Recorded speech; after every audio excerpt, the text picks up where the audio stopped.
people ask me what the best social media marketing platform is for authors, they often don't like my answer because, like most marketing questions, my answer is it depends. It depends on who your audience is and how you like to create content. By now, you probably have some idea of who your ideal audience is, their demographics, their psychographics, their likes, their dislikes, their lifestyles, so on and so forth. If you go to pewresearch.org and look for their social media fact sheet, you can see what the demographics are for each of the social media platforms so that you can choose which ones to show up on in order to reach your ideal audiences. However, you also need to consider what kind of content is popular on those platforms and what are the cultural norms for those platforms. This is the 28th video in a series where I'm going over every single step to write, publish, and sell your book. If you want my credentials, go back to the first 3. And as we've been exploring marketing, social media, so on and so forth, I think you may have some idea of what kind of content you like to create and how you like to engage with your audience. Maybe you like making really pretty graphics in Canva. Maybe you like talking into a screen and just rambling. Maybe you like writing long, thought-out blog pieces. Maybe you like quick one-sentence updates on your life. Maybe you prefer talking to people one-on-one in DMs, or maybe you're a group person and prefer hanging out in communities. There are pros and cons for each of these approaches, and there are platforms for each of these approaches.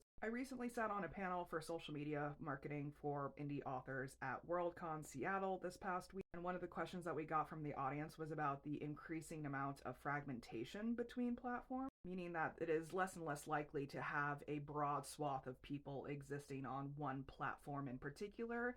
Instead, we're kind of choosing the platforms that we want to engage with because of our personal interests, our personal values, and so on and so forth. And I honestly think that's a good thing. Think about it. If you have a stadium full of people who have diverse interests, diverse lifestyles, diverse values, just all over the place, you're going to have less success in converting them to buy your books because you do not know if there's alignment between their interests, your interests, their values, your values. If you have a movie theater full of people and they all have aligned similar interests, values, so on, and they align with your interests and values, then you're going to have a higher chance of conversion with. Even if it's a smaller group of people, you may get more sales than you would with a stadium. So choose 3 social media platforms that both align with your interests and values and your audience's interests and values. Spend at least a month just hanging out and getting to know the people there. Learn the shared vocabulary and the cultural norms. You will learn a lot, trust me. I'll be posting one of these videos every weekday for the next 6 weeks, so stay tuned. You know where the buttons are, and please do ask me if any questions that you have.